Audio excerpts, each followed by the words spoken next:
Right, at just over 407 feet tall, fully stacked, it is massive. Standing at the base and looking up is like looking up at a 40-story building. Insane. It's crazy. It's a two-stage rocket. Both stages are designed to fly to Earth to return to Earth and fly again, making this the first fully reusable rocket ever. The bottom half, or the first stage, is the Super Heavy booster. That's the silver part at the bottom. It's powered by 33 of our newest iteration Raptor 3 engines. You see them there, and those run on liquid methane and oxygen. This version of Raptor provides a significant increase in thrust. With that additional thrust, fun fact, this version of Starship gets off the pad faster than our previous versions. Here you can see version 1 Starship on the left, V2 in the middle, and V3 on the right. That was our first flight of V3 on Flight 12, and that thing just leaps off the pad.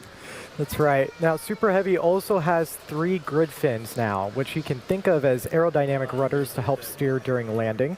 They're previous booster version and are designed to support rapid reuse and a more stable atmospheric reentry. At the top of the booster is the hot stage adapter. It's designed to protect the booster during separation and is now fully integrated for reusability. And stacked right above that is our upper stage of the rocket, or stage 2, which is what we call ship.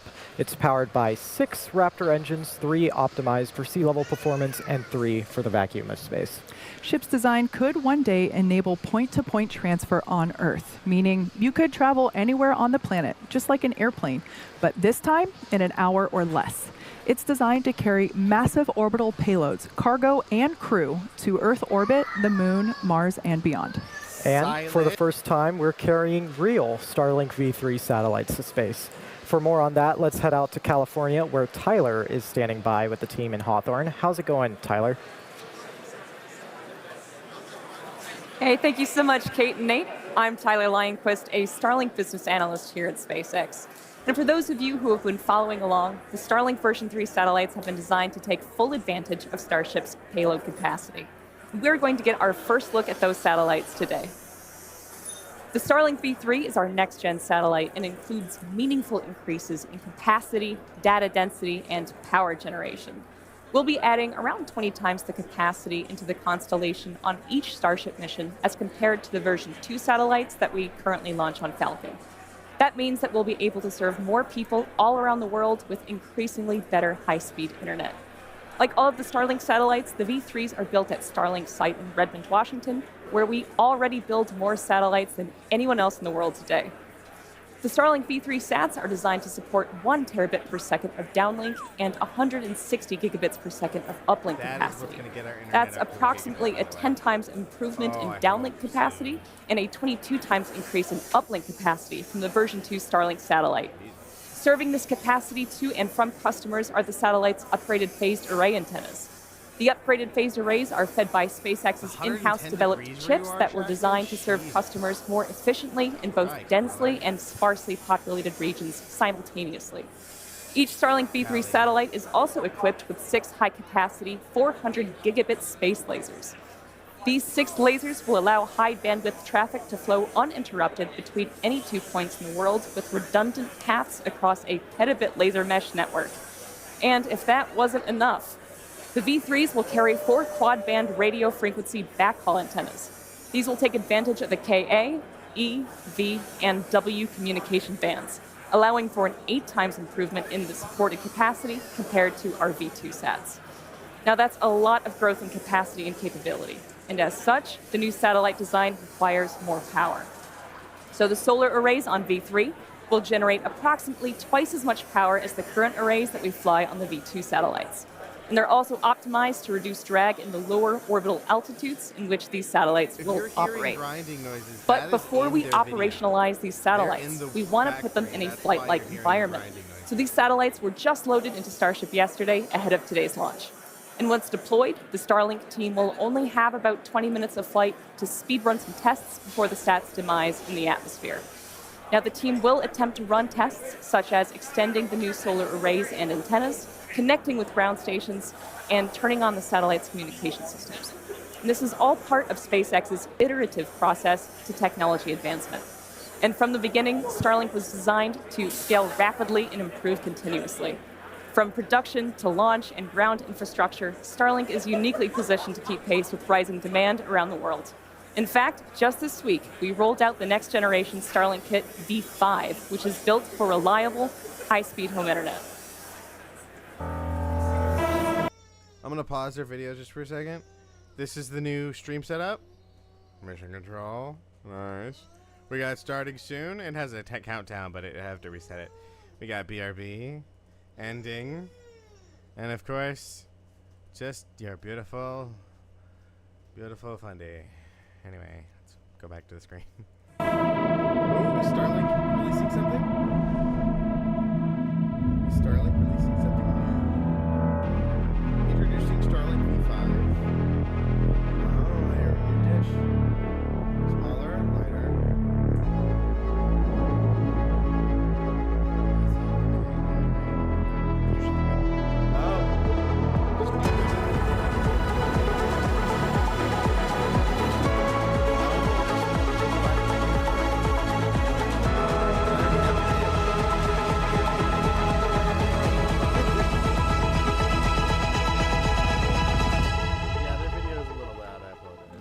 Thanks, Tyler. Yeah, new Starlink kits, new Starlink satellites, and we've also got development work ongoing on an entirely new satellite, our AI data center satellite, StarMind. I actually got to sit down recently with Elon and our director of satellite engineering, Ian Dahl. We covered a whole lot of stuff. The focus really was on the 3 limiting factors to making data centers in space a reality. The first factor we really dug into was needing way more mass to orbit. We're talking megatons. And that's where Starship comes in, by combining full reusability, massive payload capacity that's essential to launch the number of satellites that we're talking about, because we plan to deploy up to 1 million AI satellites, and those are going to function as orbital data centers, leveraging Starship for that high-volume, low-cost launch. There's a couple of reasons why moving data centers to space has some pretty immediate advantages over building them here on Earth, which takes us to our next limiting factor, and that's power generation. Because guess what? It's always sunny in space. Satellites can harness near constant solar energy. I mean, you're tapping into an energy source that becomes the only way to scale if AI continues to grow at the pace that it is, especially when you contrast it with all of the challenges we see here on Earth. Within about 2 to 3 years, we believe space-based AI compute will become the lowest cost option as launch costs drop and Earth-based power constraints grow. So it's going to just transform how our planet powers AI. And to unlock all of that, we get to our third limiting factor. We need to make significantly more chips, and we got to do it fast. And that's where we're going with Terafab. This is going to be the most epic chip building effort ever. And we say epic, you just look at the scale of this thing. Not that I want to get it. That's the size of a Tesla Gigafactory, about 10 million square feet. We need to think bigger. We're looking at about 100 million square feet, so you're talking 10 gigafactories worth of space. It all sounds a bit fantastical, a bit out there, but all of this together represents a step towards becoming a galactic civilization, harnessing more power from our nearest star, supporting the reality-shifting AI applications that are coming, and advancing humanity's multiplanetary future. So if you want to learn more about that, you can watch that full conversation on our website at SpaceXAI/StarMind. So a lot of really cool stuff coming. Kate, future looking pretty sweet, but first things first, Flight 13. Yeah, you're absolutely right. The future is built on progressive steps like today's test. Now, let's dive into the flight profile. Right, so today we'll be starting with liftoff of Pad 2 here at Starbase. Super Heavy will ignite those 33 Raptor 3 engines, and we will then power through ascent ahead of our hot stage separation, which is when the booster will shut down all but 5 engines at the bottom. Stage 2 will then light its own Raptor engines, pushing off of Super Heavy and starting that hot stage separation. We will then have the directional booster flip, with Super Heavy igniting those 33 Raptor engines. And after coasting for a few minutes, the booster will then target a landing burn and splash down a few miles off the coast of Starbase. Ship keeps the fun going with its ascent burn to a suborbital trajectory. We then deploy those 20 Starlink V3 satellites. and we plan to relight a single Raptor engine. Re-entry then follows a few minutes later, which should provide some amazing views via Starlink of the ship's blistering re-entry through the Earth's atmosphere. Ground turkey A is plasma real. blanket will form around the vehicle, Shackman. and this never fails to provide epic scenes as the vehicle comes back. And lastly, we'll conclude today's test with a landing flip, landing burn, and a splashdown in the Indian Ocean. And with that, let's kick it back up to Dan for a countdown update. A clever fella. Hey, thanks, Kate. Good news is very little news. We're continuing to look on track for a liftoff today, not tracking any issues on the vehicle or the pad side.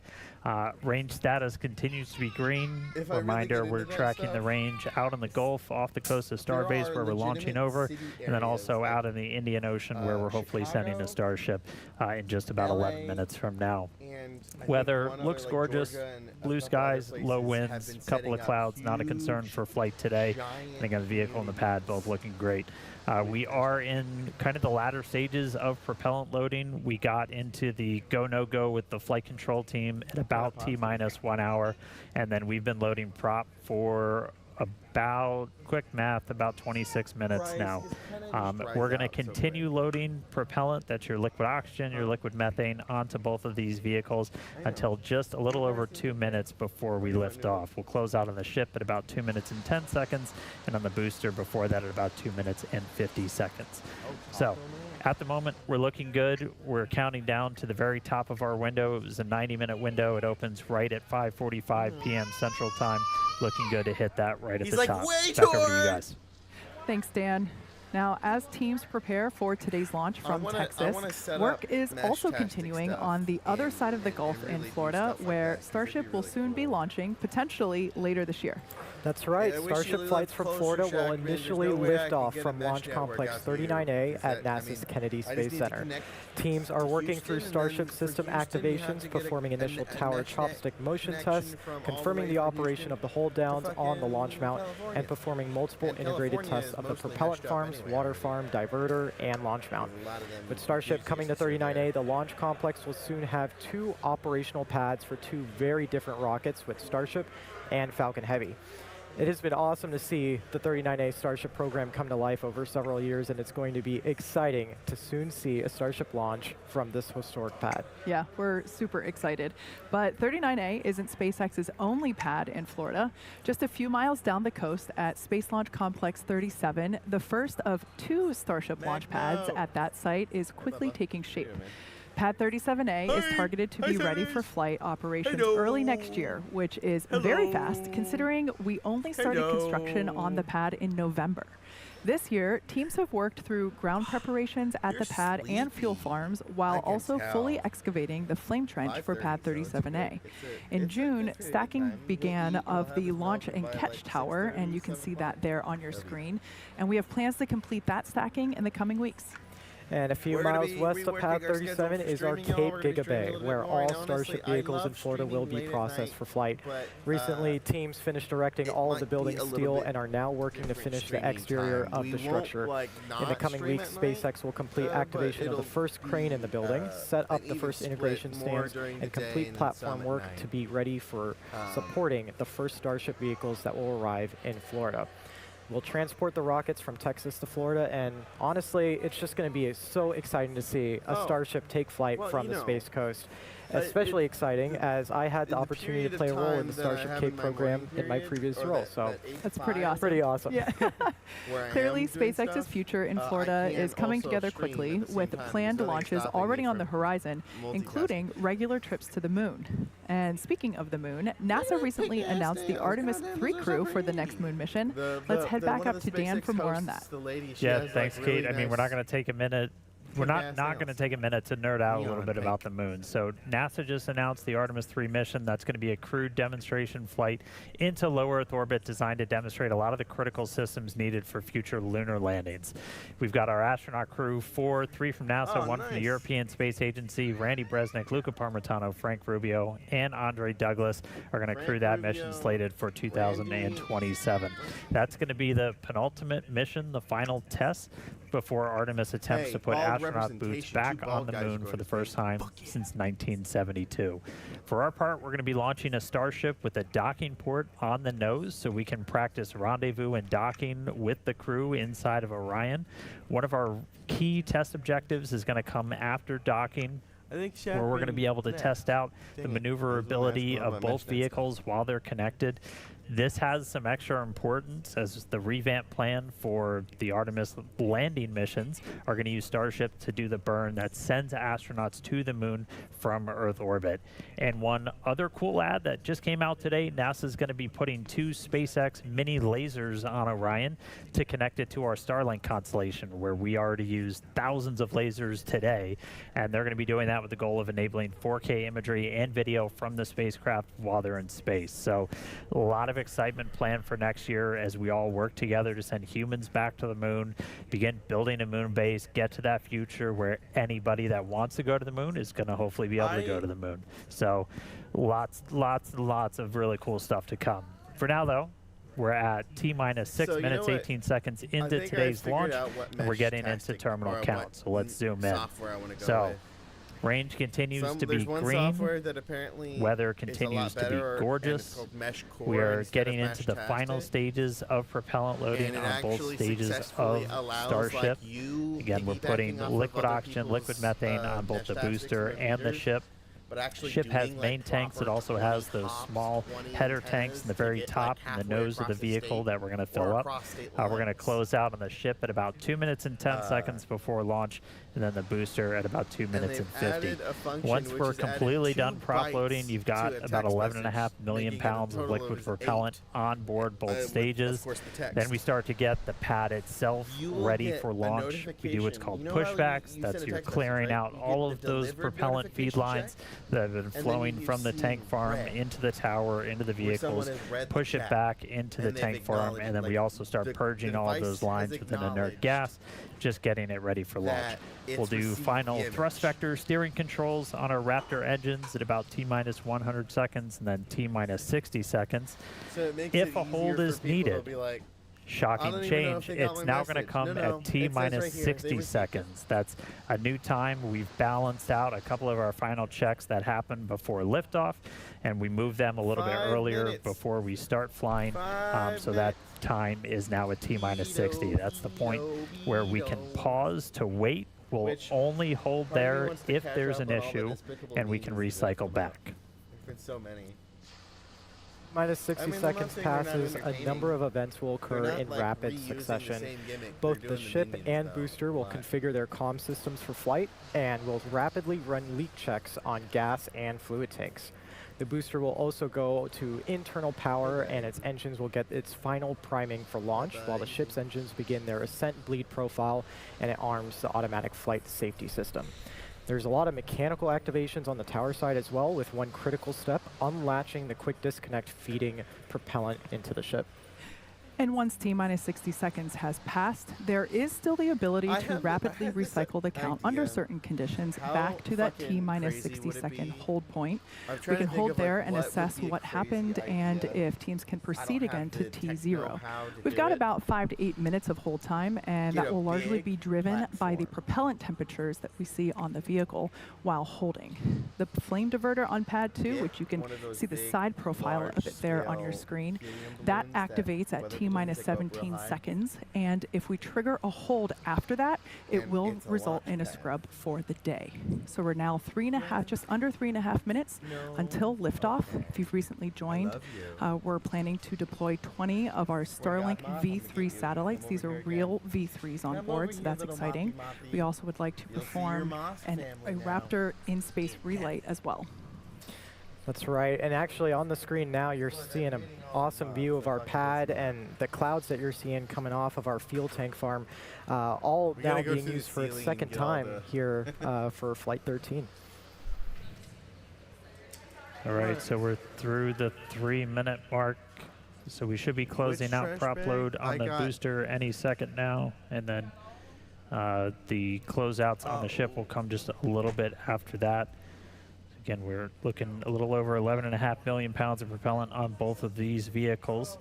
We are not currently tracking any holds on the board. which is always good news. Reminder, we have that built-in hold at T-minus 1 minute.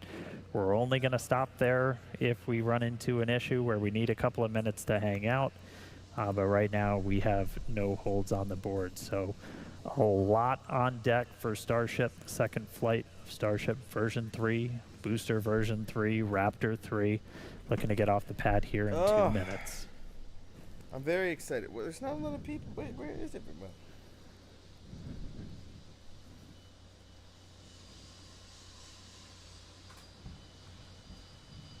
All right, so we are closing the fill drain valves for both vehicles. So we have finished out our propellant loading. 33 Raptor engines right there at the bottom of the booster getting ready to light up. Final wiggle checks happening now. You can see those inner 13 engines moving. Those are the ones that Super Heavy is going to be using to steer, do all its maneuvers.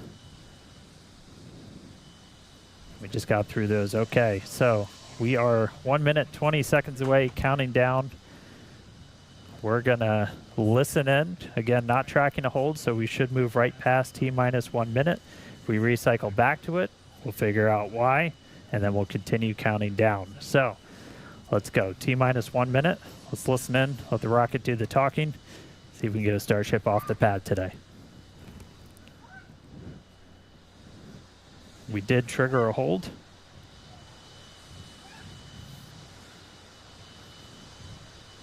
So again, we have this hold built in. We've got a couple of checkouts that are going to happen on the vehicle and the pad that we've got to clear. A lot of it's tied to essentially the different pressures that are in the systems that are feeding prop into the vehicles. Looks like we are getting ready to reset that hold though. And the clock is rolling.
And we did trigger a hold right at startup there. You saw we got a hold on the booster.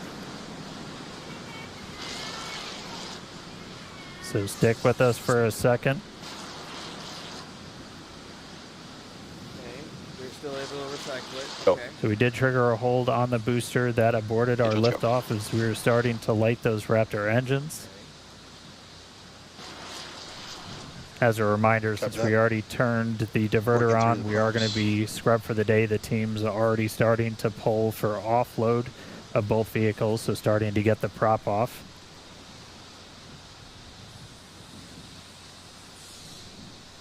We'll take a little bit of time to look into what triggered that abort. Usually we'll take some data review for all of our teams. But again, we did abort on the startup of the booster. So we weren't tracking any holds moving in to those final seconds into that final minute. But that is going to be a scrub for the day.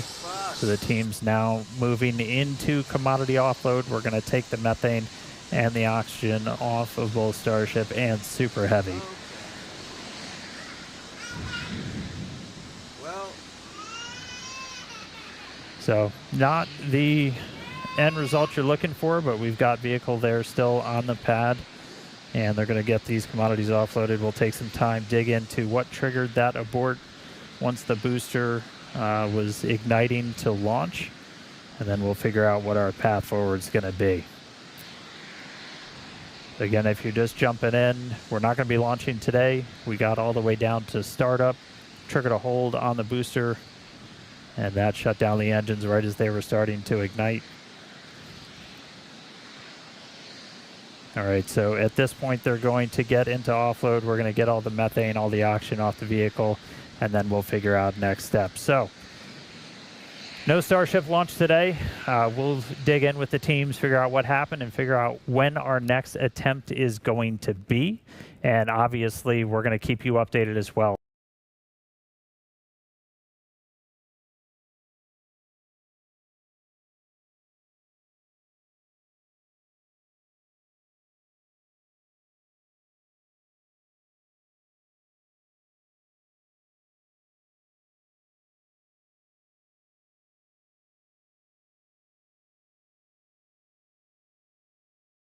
I know. I think it's my mixer dying. Hold on, I'm gonna join in the voice chat in my server.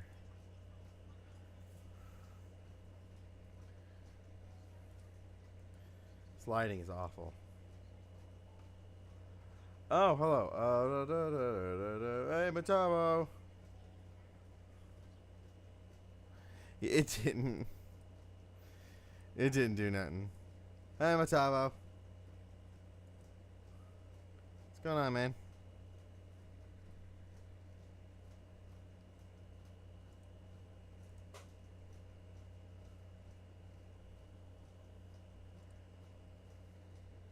Where's the event list? Why is it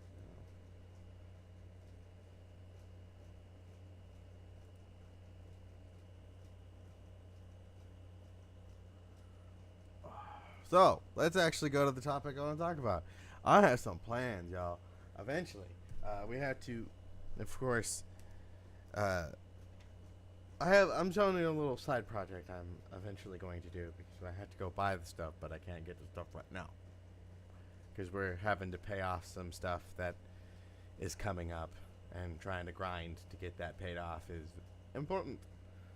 Let me get at least chat box in here, and at least in this one, so I can put it over here. Oh my god. Event list. What is it? The fucking alert box. Let's put this somewhere down here. And let's open up chat. Alright. By the way, I made sure to turn on. Is Super Chats on? Everything's on? I'm making sure everything is. Yep. Seems to be on. And I have the dono link. Should be pinned. Is it not pinned? No, it's pinned. Good. We're going to be talking about Meshtastic. Go to studio mode so I can set this up. Screen. Fortunately, they're going to be doing that launch tomorrow, so we'll make sure to stream that and get on that. But in this case, we are going to look.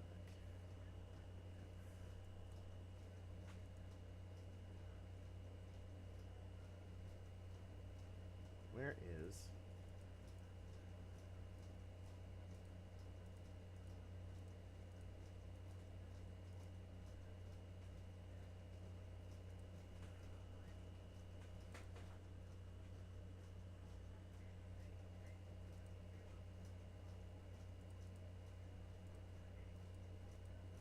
Thank you. Well, less fun for you, manager. Thank you. What do you mean less fun? We're gonna have a bunch of fun. Thank you for the super dollar, if the $50 super chat, Mr. Matavo. Mwah. Hey, what are you up to, man? How are you? Oh fuck! Hold on. I'm trying to pull this up. Sorry, chat. It's being difficult with me right now. Okay, perfect. Okay. There we go. Again, thank you, Mr. Machado. I want to make sure to thank you. I am planning this cool shit.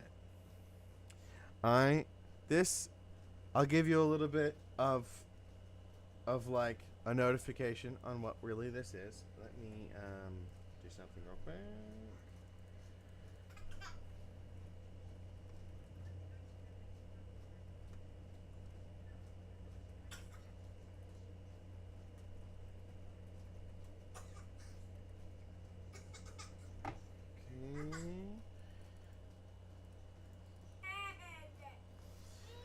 Okay, so what this is a low-powered radio called a LoRa MeshNet. Yeah. Hold on.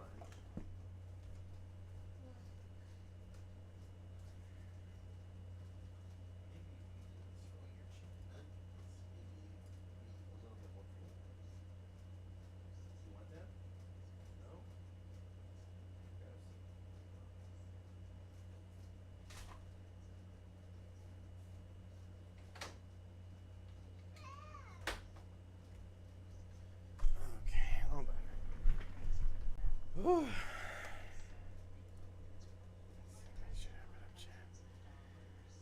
Okay, a LoRa MeshNet radio is a low-powered radio system that is designed to work with other same radios of itself to communicate privately, encryptedly, independent of the. How is the baby? She's great. She's growing. She's a milk monster. Right now, we're just trying to pay down our Cash App and pay down the shit we owe, and eventually get the title transferred for the vehicle because we've been struggling to do that. But we'll get there. But the baby's great. This is going to be the same one I use for my home node. I love the ability to communicate privately, independently of the government. And this is one way to do that. And I'll show you a little chart for people who don't understand how this works.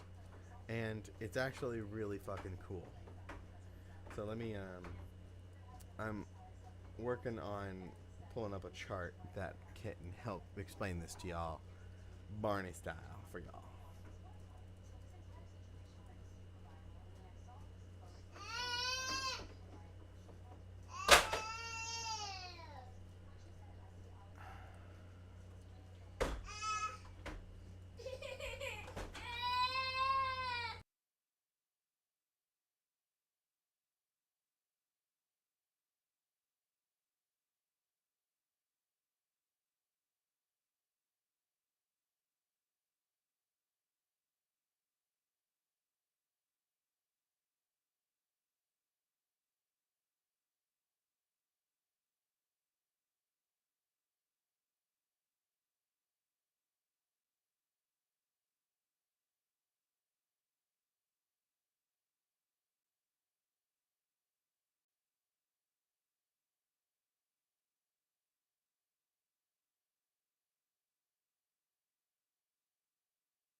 Just give me a second.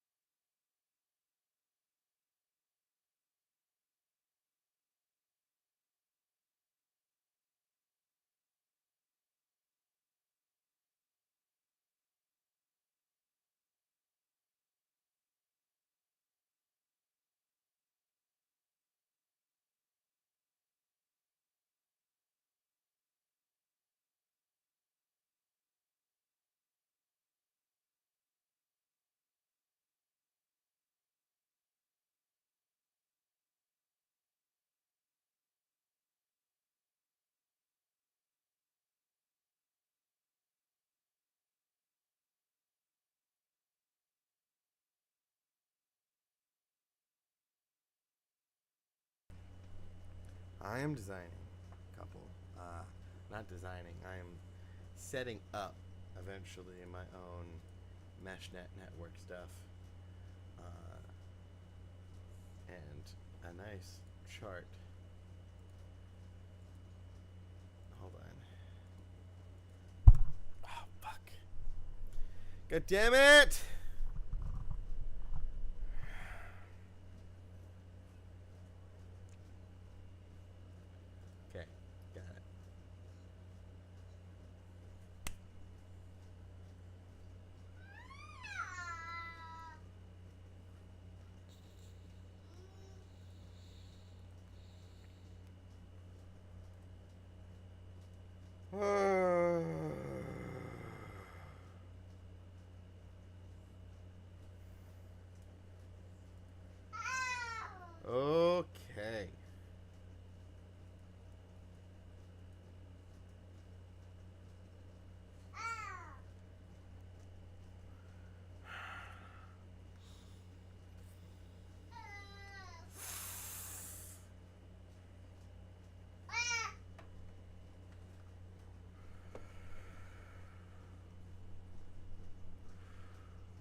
Where Silas?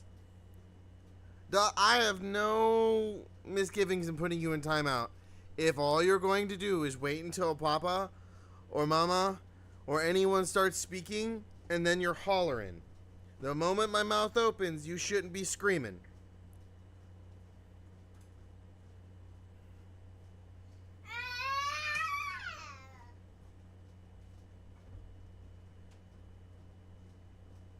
I'm practicing my death glare, okay? He doesn't understand it yet.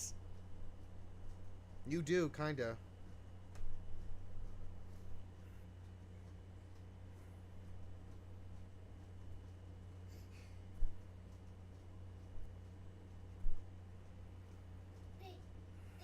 I love my sweet son. I do. Trust me, I do.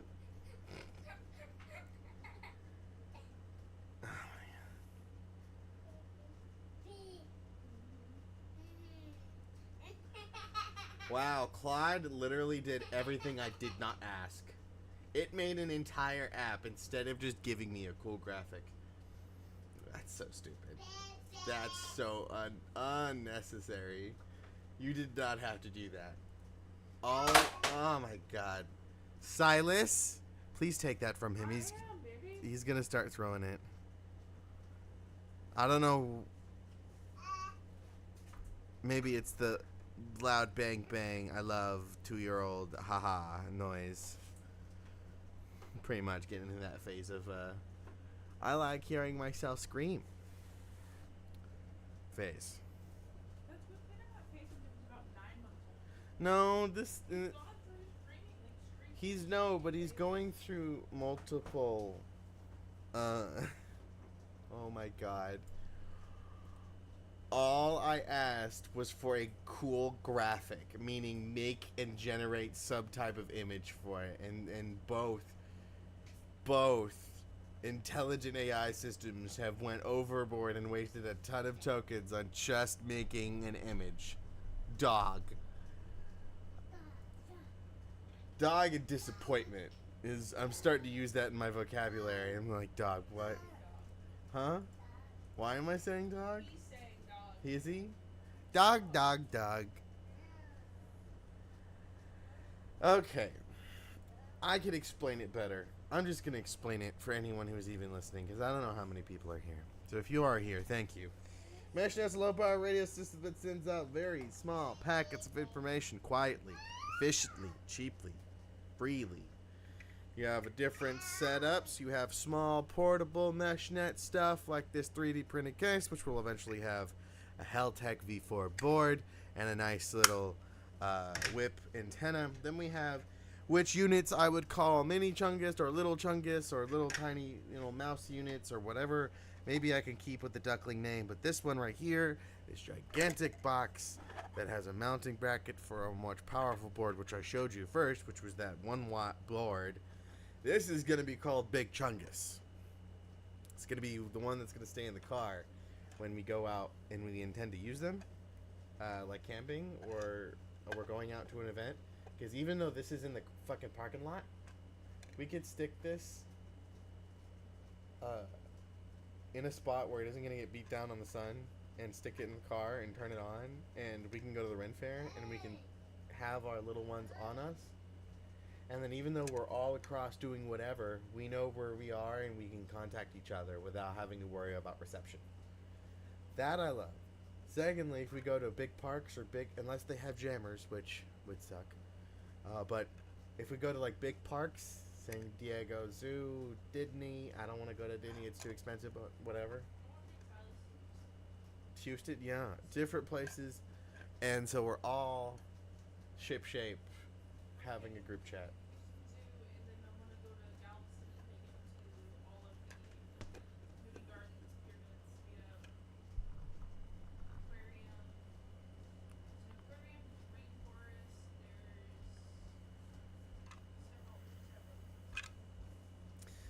Yeah, but I feel like Big Chungus is just the right thing. I'm gonna get a little label printer, the white, classic white label printer, and put Big Chungus on it, and with a number 1 Big Chungus, and then it's gonna have, I'm gonna get like a Big Chungus like Donald, like the sticker, Big Chungus on the back of this. But this is gonna have a 1 watt board. I plan on trying to fit a 10,000 milliamp lipopolymer battery. I want they're I've been seeing them and they're cheap. Thankfully, all these tiny little parts, these tiny little boards, they're so cheap. So thankfully, this is like the benefit of these little product is nothing is expensive. It's just everything together is, you know, it collects. They have a tiny little board that's a bipin, a filter. Not a large fan of pillow batteries. In this case, yes, 1860-50s are better, but I don't know how I'm going to fit 10,000 milliamps of 1860 batteries. The largest batteries for 18650s I can find reliably are around 3,500 milliamp hour batteries. This might not be the fit for that if I use 18650s. There's another one, Shackman, which eventually I want to do. Some guy released a video. He took. Let me actually switch over on my onto my computer back here and freaking. Hold on, let me.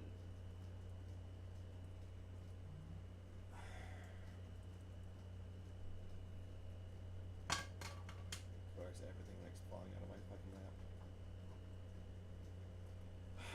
There is what? I love you. He found these lights, which is a Harbor Freeze, like the spotlight lights, the garden lights, right? Screw the light. He took the enclosure in these solar panels, have enough room. It has one battery slot, a perfect slot for an 18650 built in. So there's an 18650 in there. It has a solar, like enough solar space and enough wattage to power an offline node, especially just a low-powered repeater, which they were planning on using, and turning them into a repeater. He made a little housing that connects perfectly with this housing, and the whole repeater is like $35 because it uses one of the smaller Seed Studio jack, radios. Because all these would be serving as they'd be set up as repeaters, listening out for transmitters and repeating out those signals outward so that it could increase the bandwidth of the area. Silas? No. You know better. You know better. Sure I am. Yeah, good. It was the point. And I love the creativity with this. I couldn't get them any cheaper unless I maybe find them on sale at a different Lowe's somewhere, and maybe I call them and ask them, hey, is there a possibility y'all can transfer this order to this Walmart I'm at? Because I'm ordering from online. I don't know how to work it. I've tried to find these cheaper. Maybe online eBay if they're selling a pack of these, but they only sell them in packs of one. Because normally they're a spotlight, you're only buying those once or twice. They're not like a bunch of smaller ones, and I don't want to mess with the smaller ones because they don't have the same size battery. They don't have an 18650. This is why it's so unique. They can ship. I hope. I don't know how to, like, maybe if I could see power up one of these AI models I have access to, and maybe they can find one being sold at a Lowe's for cheaper. If I can, and when I can't do it now, but if I can, the amount of money you could save is based off of all the other parts. All the other parts are as cheap as you can get them already. This is the one part I can try and lower, and maybe I can get a bunch of in volume. They have, like, websites where they auction, but you can only bring them, like, pick them up at the factory auction places because they buy all of these in bulk from returns, and then they resell them, but those are in San Antonio. Yeah, I've tried. I mean, here, let me pull it up right now. I'm gonna copy this real quick, and I'm gonna throw it into one of my models, and I'm gonna ask with that mindset of trying to find something.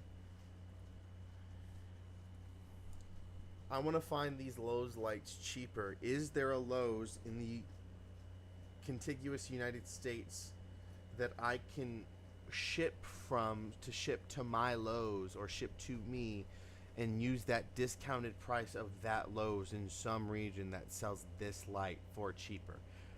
If not, but I'm just trying to find one the cheapest possible. So find the cheapest one out of any Lowe's in America. Okay. Then we're going to give it the light model number, item number, name, and then we're going to set it up. Okay.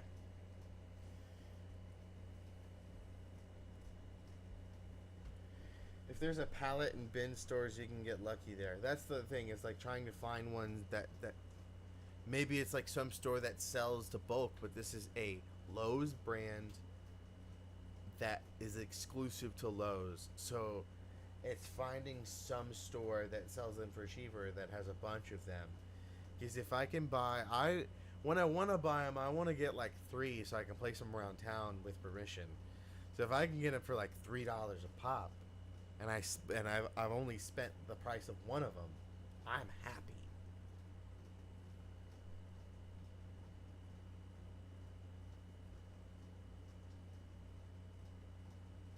Well, it does not have to be that. No, the typically repeaters in Mesh Core, or not in Meshtastic has something, but Mesh Core has something. When it's set up as a repeater, it specifically shuts itself off immediately after repeating a signal. So, yes, but it's the convenient. Silas, you will be put in timeout, Bubba, if you start screaming. Like, being a little hellion, Bubba. Yeah. I know you want to scream. Yeah, clap, clap, clap, clap. Entertain the demon, or it screams at you. Yes, the convenience here is the guy has a 3D mount that hooks up with an antenna and hooks up with a V-neck. I can definitely like design my own and find some cheaper, and there are. But the reason why this one, let me pull up the YouTube video to show you context on what I mean.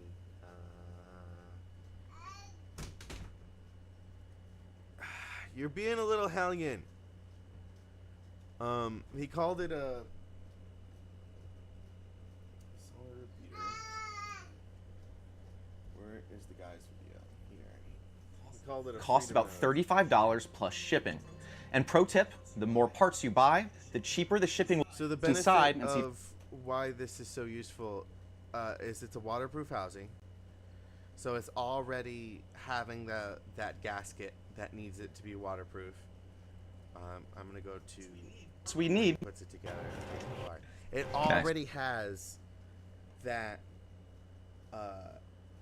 18650 set up. So he's just gutting, taking out the controller, taking the solar panel, using the housing, and then using that battery. And then nothing is stopping you from switching it out to a higher capacity battery, but it's already set up. And then he has this end bracket here that he has shown. He has a 3D printed mounting block which already has, that's relatively small, that you print in something like a fucking, yeah.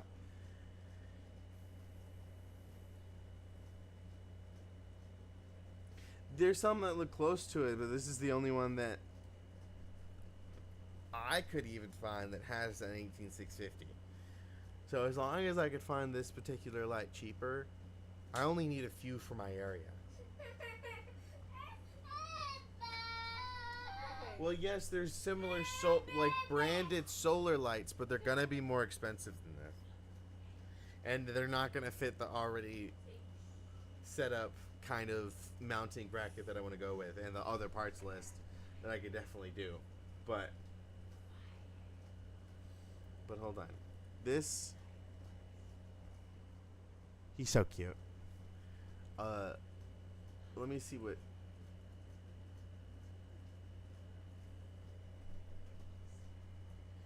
They lower the price when you buy more than 6, but that's not the point. They're only lowering it like $1, and that's not enough to be anywhere meaningful.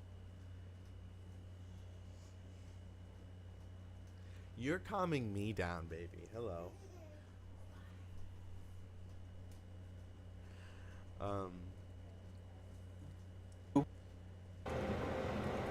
Direct. Fanciest, most overbuilt mesh repeater you could possibly make? No, obviously not. You can build bigger repeaters with bigger batteries, bigger solar panels, tougher enclosures, waterproof charging ports, all sorts of cool stuff. I built some of those too, and they absolutely have their place. Those are the kind of repeaters you put on radio towers. But that's not what this project is about. The point of the People's Repeater is having an option that is cheap and repeatable. Something cheap enough to build one for yourself, sure, but also cheap enough for you and your friends to build 3, 5, or even 10 of them at a time. Because when it comes to mesh radio, the numbers really fucking matter. One fancy repeater in a good location is useful, but 10 People's Repeaters in good locations can literally provide an entire town with off-grid encrypted text message infrastructure. This is insane levels of civilian capability for a mind-blowingly low cost. And that's exactly what happened here. My local prepping group got together on a Sunday, fired up the grill, knocked back a few beers, and built 10 of these things in one shot. Now, all 10 are operational in our region, and our local mesh is stronger because a handful of ordinary people decided to spend an afternoon building. I would love to... Silas. I know, he's doing Elmo. We're putting on Elmo for him, chat. Don't worry. He's just being a little fussy. Check the HD link. Let me see. I'm not unmonetized, so I'm good. HD link.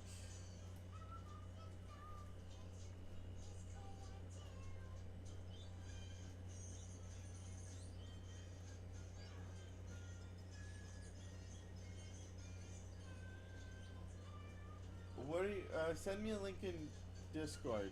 Oh, wait, maybe you did check it. You did.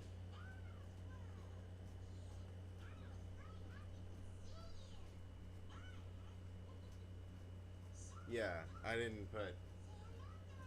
I have it in right here. Oh, this is a 3D printed case, but it doesn't have the metal contacts.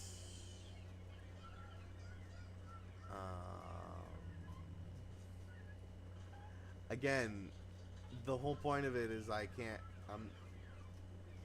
Oh, what? Yeah. Undo that one.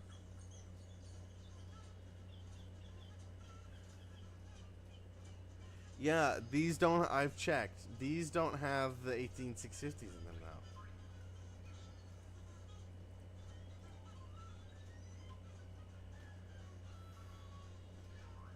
And I couldn't use the mount that the guy had 3D print. The whole point. I don't have the 3D modeling know-how to be able to make a new thing, a whole new hookup. I have no idea.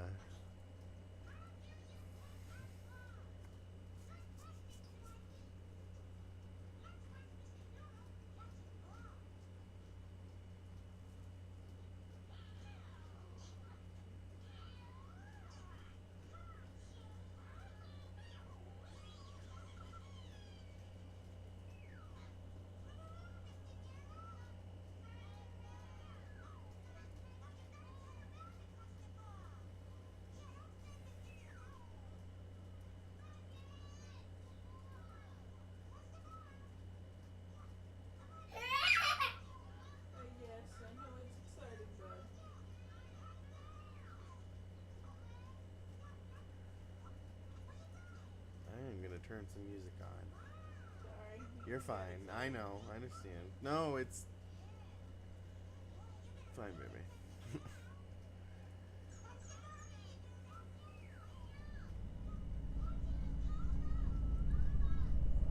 So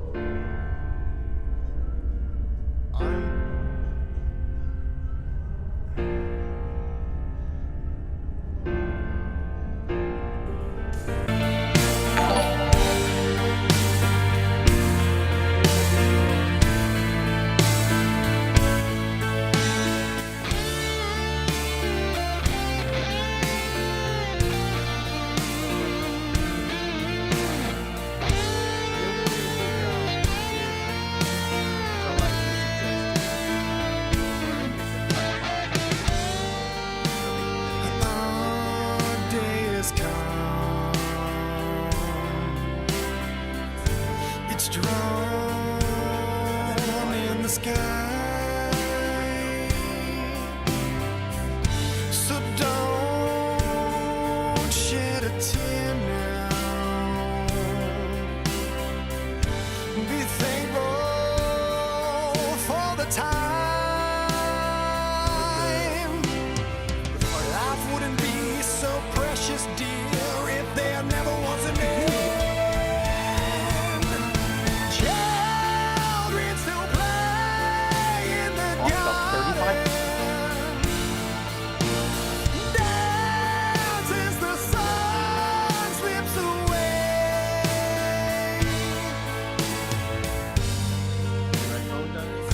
We stand on the edge now. We've come so far.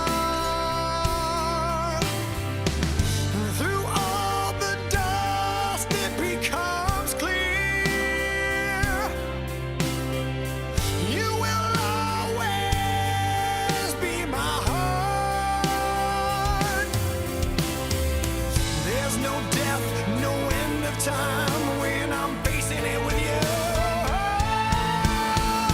Children still play in the garden. Dance as the sun slips away. Not even stars last forever.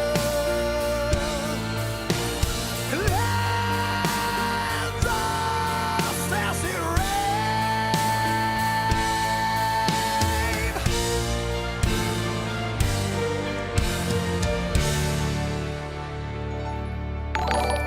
Stand near to me. Don't look me brave over the blackened moon. I'll carry you away. Haley, if you're comfortable, send that tea to Nadia. That is fresh off the presses. Whew. Hear that? Yeah, I don't know. It's up to you, Haley, if you want. Woo! Alright. So the goal, I can definitely make one cheaper if I design one myself. I think I like this idea though. That's frustrating. Let me see. I gotta open up chat again. It fucking closed on me. Hold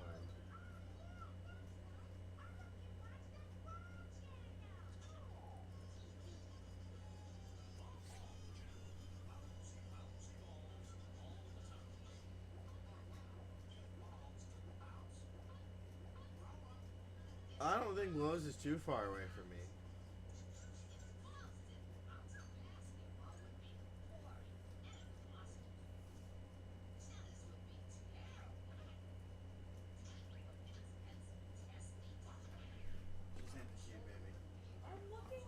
I know, I was just letting you know. Sorry.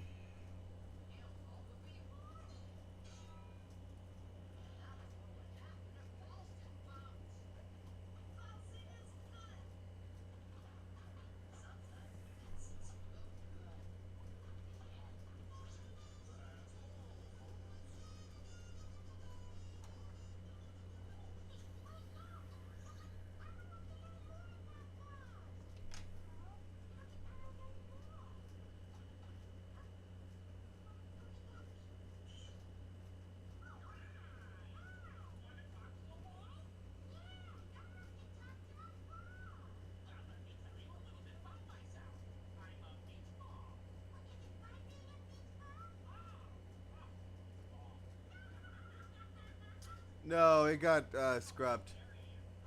Nah, this is too expensive. For example. Like all of these solar nodes are so like unbelievably expensive for no reason. And I get it, it's all in one, but also it doesn't need that big of a fucking.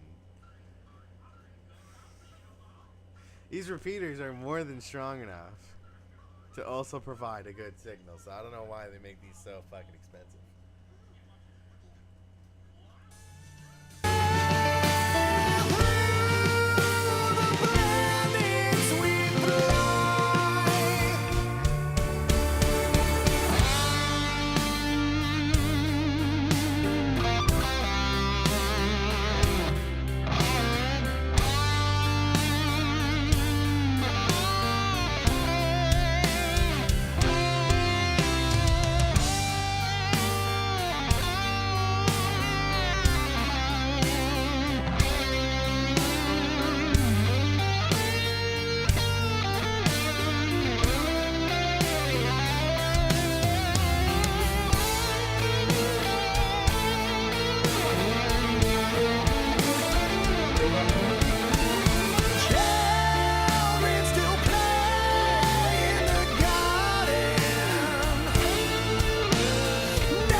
So, German boy, let me break it down Barney style for you, Bubba.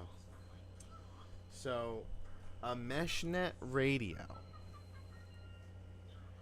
is like, so an alarm is going off. Is it ringing every interval like forever until? That's nuts.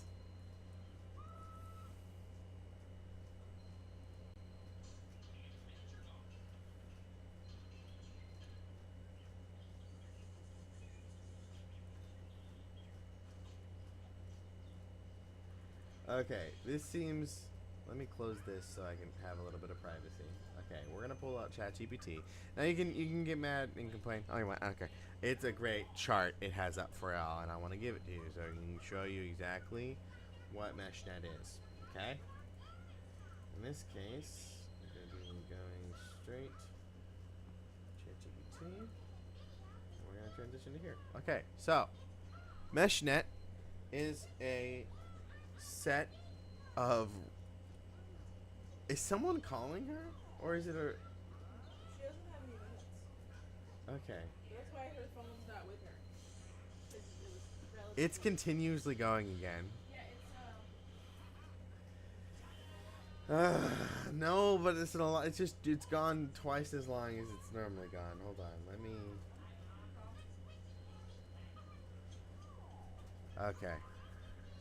MeshNet is a LoRa radios, and MeshNet LoRa radios are low-powered radios. Okay, these low-powered radios have an architecture and a system set up to where you can hold any of these LoRa MeshNet radio systems anywhere along going with you, and any other MeshNets radios nearby will be also nearby, hopefully, and then you have the recipient. So if you have, and this is typically done either in family units or in big communities that have set up repeaters that listen to everyone's signals and send them off. So there might be people in your area that have shit already set up. But it allows you and any recipient you want to send messages to, that you have a connection to, that you can send text messages to and set up with, encrypted communication. Oh well. She does have minutes because some telemarketers have been calling her. That's been fucking telemarketers calling her. Yeah, did you tell them to eat shit and die? No, I turned her phone off. Telemarketers have no soul. Baby, can you turn off the Elmo for a minute? It's okay. Go ahead. It's okay. Just for a second. Right. So in this case, let's just say you're in an area that has a couple of repeaters that listening to everyone's signal. You got a good connection with a bunch of people, and you got a friend that also has one, and you want to send a text message to, right? Or you want to talk in a group chat. You send the message. Your repeater or your LoRa hears it. One relay here, and then it goes to another relay. That's 2 hops already, and then you got delivered. And in some cases, it can go up to 30, 40, 50 hops. Some people are setting up entire states that can talk to each other. People up in Maine can talk to people down in fucking Illinois and different stuff like that. Uh,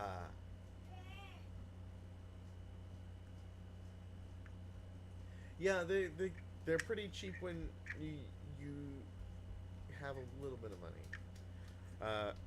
But these are something I want to get into, and I'm going to make a big one.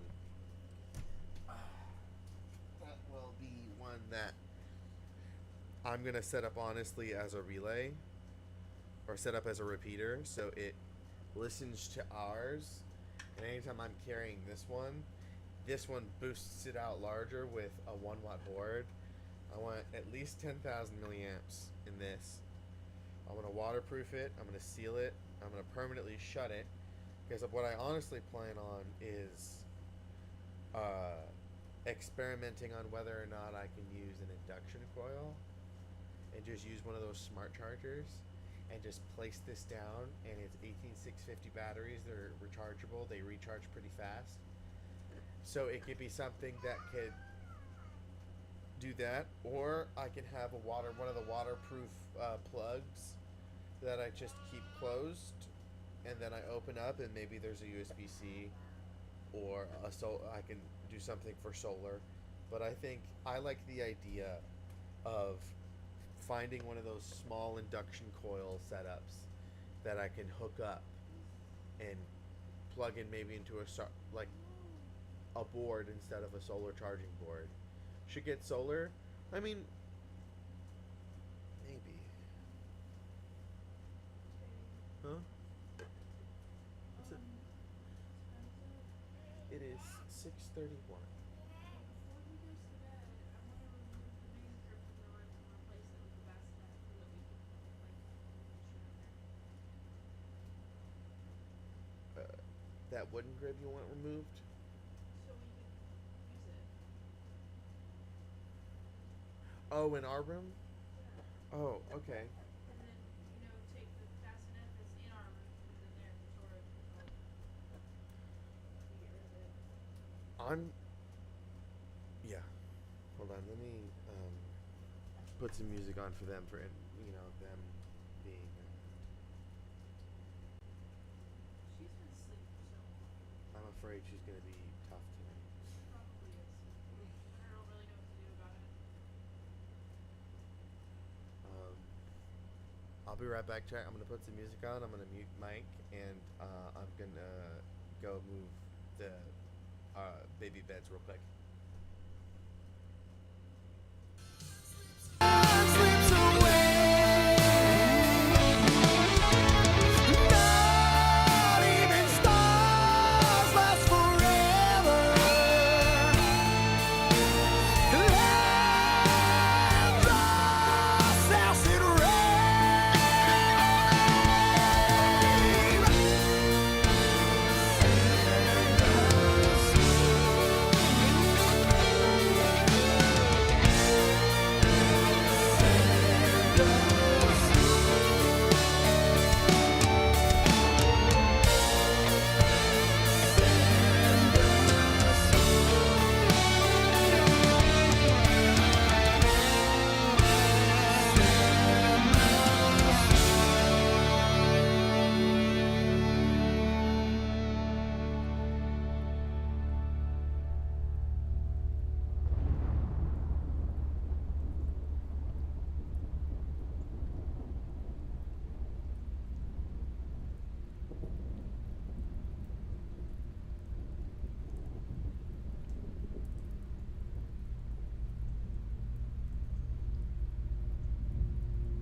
Yo, what's up?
Not a dead live. Yeah, In this case, you've been alone. I love this meshnet idea. I've been I wanna make them. They're really for easy to far make. too long. They're affordable. But with all that we've been through, after all this time, I'm coming home to you. Sorry. Never let it show. Yeah. The pain. It is. I've It is grown to almost a know. muscle memory thing. Cause with all these things got we 5 minutes do, left. it don't matter when I'm coming home to you. I reach towards the sky, I've said my goodbyes, my heart's always with you now. I don't want to play the clean version. I want to play the explicit version because we don't do clean shit here.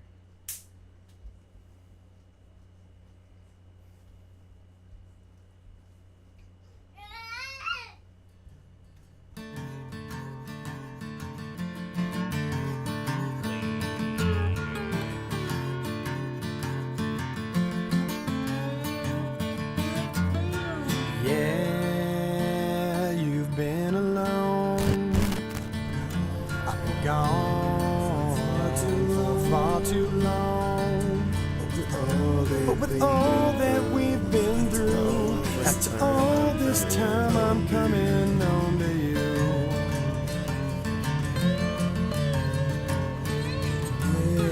Never let it show. The pain I've grown to know. I need a precision like measurement. I don't have calipers anymore. Mine broke. It don't matter when I'm coming home. I reach towards the sky. I've said my goodbyes. My heart's always with you now. I won't question why so many a time my prayers have made it through. Yeah. Cause for all these things we do, it don't matter when I'm coming home to you.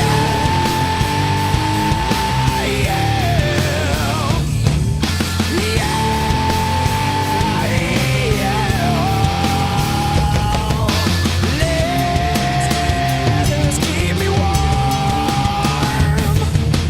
help me through the storm.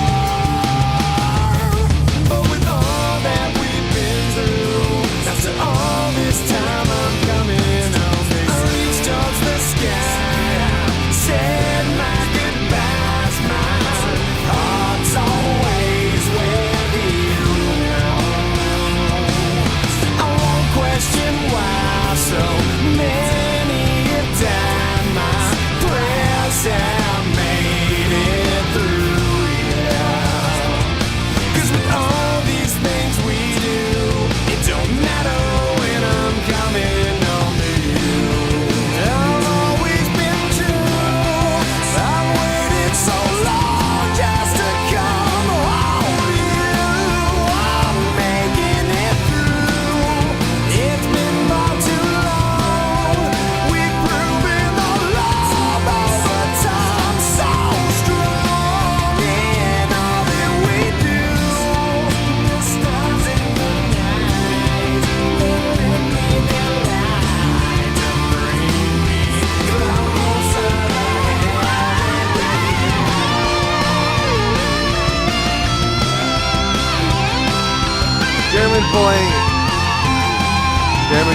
German boy, you're ruining my buzz, man. He said, society died 6 years ago, we just don't know it yet. No, society died 10 years ago when Harambe died. Murdered. He was murdered. Murdered.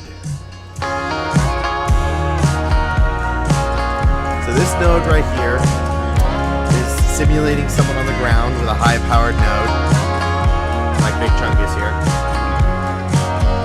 And this node right here is going to test something 45 meters up with a similar power output. And look at that. If I can just get, like, mind you, If I could just get one node, a singular node, open and 45 meters up at a reasonable height, I would only need one repeater, dude. Maybe one in Beaumont eventually. And judging by the smile that's written on his face, there's nothing I can do. It doesn't take a crystal ball to see. A cowboy always finds a way to leave. Actually, Drinking honestly, Jack all by myself. 160. Hold He's on. choosing Texas, I can tell.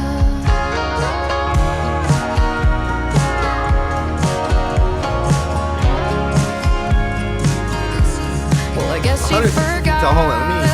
What's that about in? the Smoky Mountain rain. Hold on. Let's do the math on this. Oh, let me get the calculator out here if I can.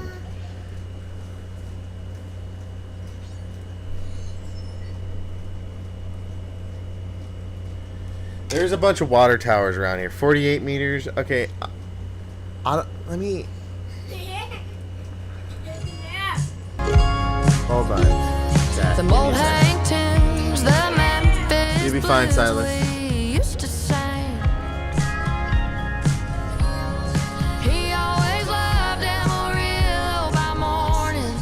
So, I should've taken that as a warning. She's from Texas, I can tell by the way he's two-stepping round the room.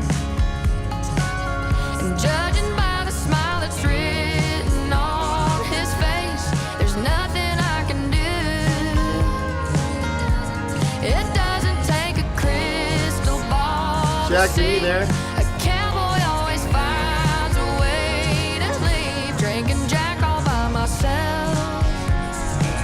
He's choosing Texas, I can tell.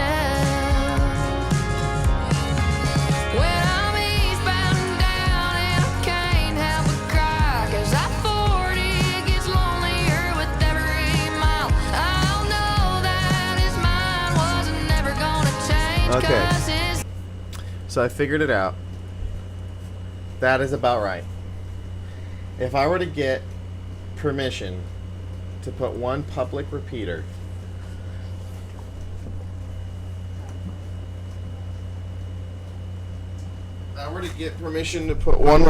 up on one of these water towers, it being a 1 watt and a decent antenna. Hello. There might be some like not vanilla ones mixed in there. What other ones did you get? Strawberry milk. Oh, okay. At least that's the least offensive out of the horrible. Like stinky potent ones. Yeah, there's a ton of shitty ones in that. Yeah. How many did you get? 100. Yeah, that's a lot to count, isn't it? How your fingers smelling like? Kayla's one who did it. Yeah. How many miles is it?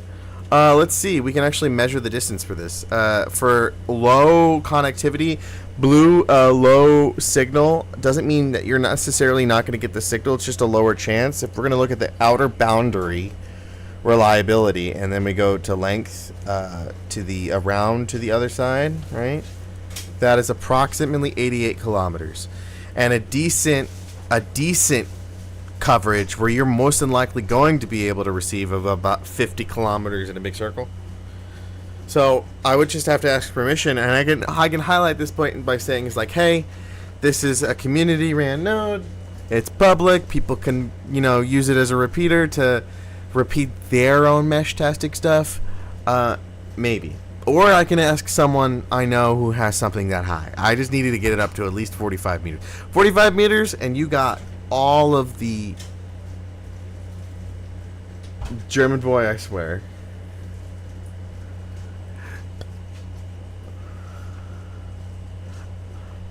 How many strawberries did you get? I got 20. Okay. Actually, randomly grab one and yeah, because I'll light one. So there's a couple different ones. I suggest you, German boy. Here's the one I can suggest to you that's affordable for you. in your case, because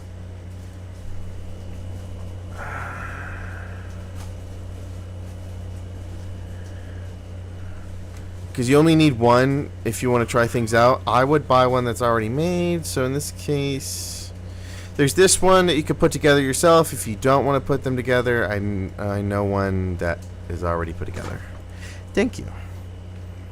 Oh, vanilla. Vanilla. Hold on, let me pull up the health tech.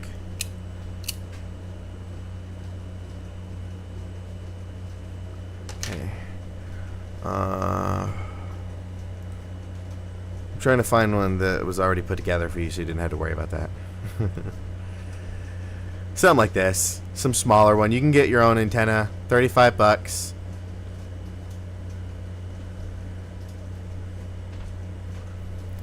Get something to test things out. And you know, if you want to do more and you get people who can do more, then if you want something simpler and waterproof, you got these tinier ones that are waterproof, more portable, maybe something a little bit more picture pointing. They do a lot of research. Don't feel like pressured like you have to spend a lot of money. You don't need to. That's the whole point of this, the stuff being cheap, is that you have a different price point. There's none in my there is none in my area, or at least posted on the site. Where? What are you talking about, Shackman? Are you talking about Lowe's? Or are you talking about like MeshNet stuff? I can actually pull up the official maps if you want me to. This is reliable, like for what we want, dude. Oh my god, I would only need one node, and that would be a solar powered node. It would be that 1 watt one. It would be like, here, let me pull.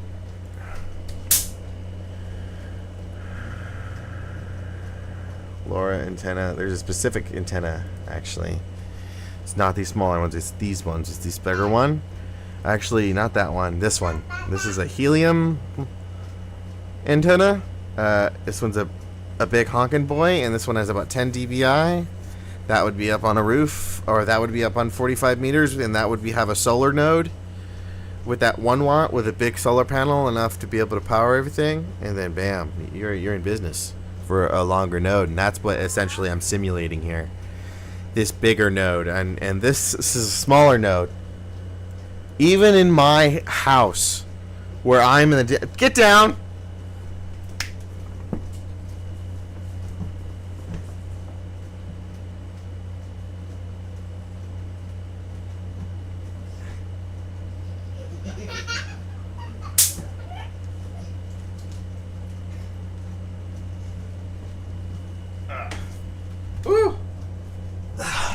This would,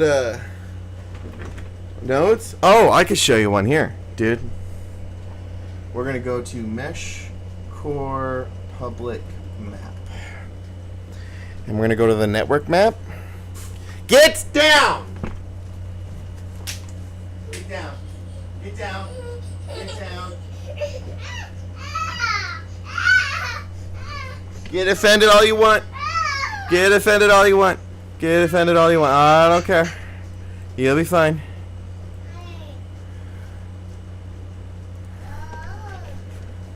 Oh, is their website down? Don't tell me it's down. Hold on.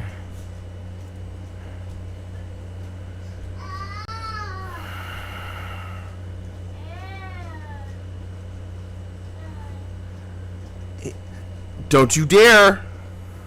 I'm gonna put you in timeout.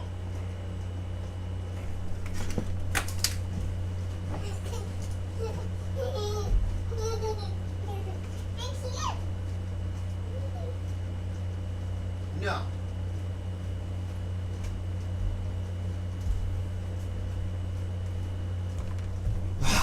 God damn it.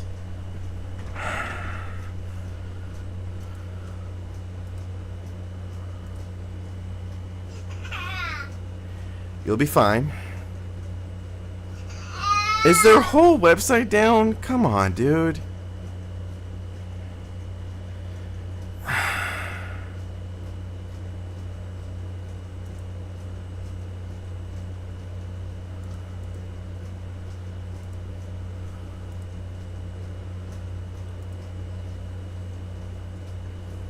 No!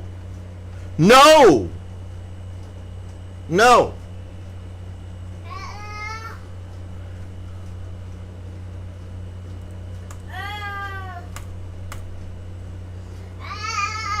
This is getting frustrated, dude. There's no reason why this fucking website was just working earlier.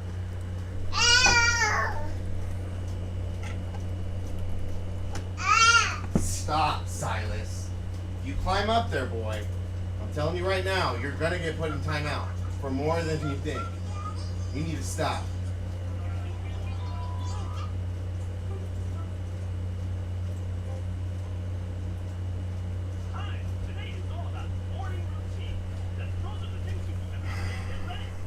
This is stupid.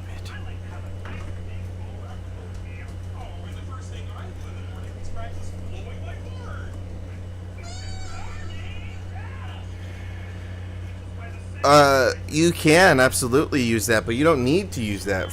If the shit goes down, you can use it now. And that's the benefit.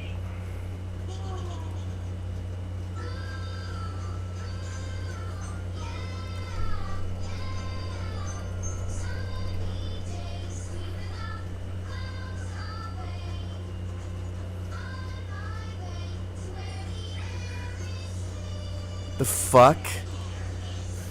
I literally look up an entire different subject and it fucking pulls up this shit? Unfucking believable, dude.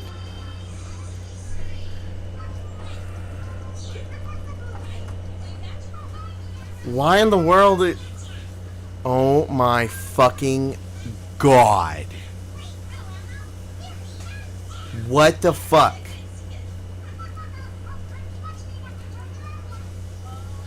What the fuck is wrong with Twitter? What the fuck is the point of me searching something and it just pop up fucking porn for no fucking reason? This is so fucking aggravating. Do your fucking job and fucking just... The whole point of a search engine's to search!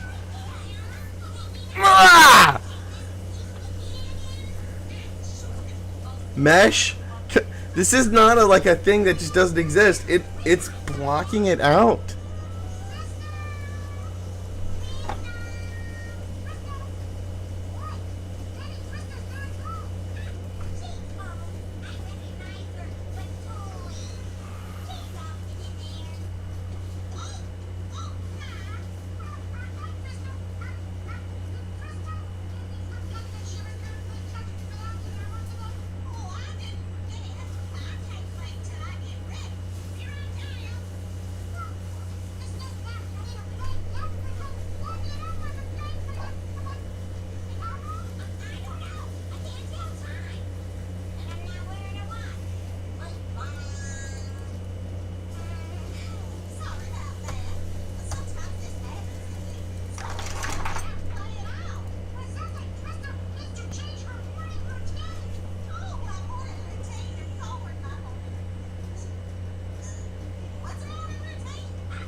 I will time your ass out for 6-7. I'm letting you know right now. Just break 'em down a little bit more. Said, hey, you feed the machine, bring 'em all back down to their knees. No make it out alive today. I said, hey, you poison the well, watch it all burn, take him straight to hell. He's got the whole world in his hands. It was nice to know you. All been dead, come on.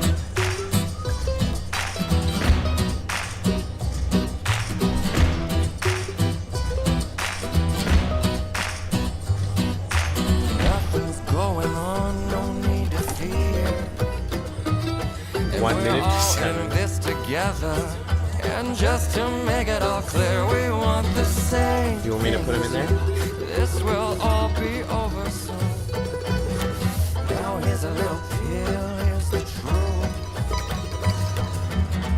We're gonna, we're gonna, we're gonna, we're gonna, we're gonna, we're gonna, we're all gonna die. You feed the machine, bring them all back down to their knees. No time to waste, remind the slaves they ain't gonna make it out alive today. I said, hey, you poison the well, watch it all burn, take him straight to hell. He's got the whole world in his hands. It was nice to know you. We've all been damned. Come on. Come on, come on, come on, come on. We've all been damned. Come on.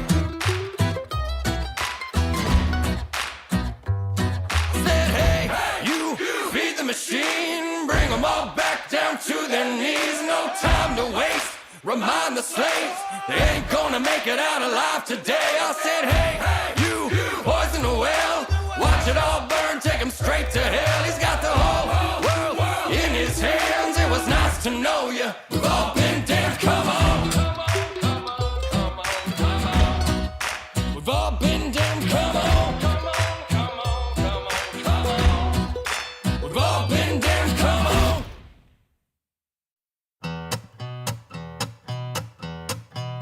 Candlelights and empty souls quietly behind the doors are bleeding us just for fun.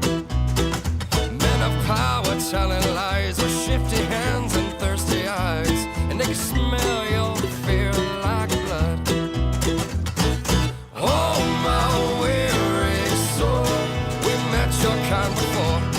Set fire to a soul, and oh, sweet Providence, come save us from ourselves.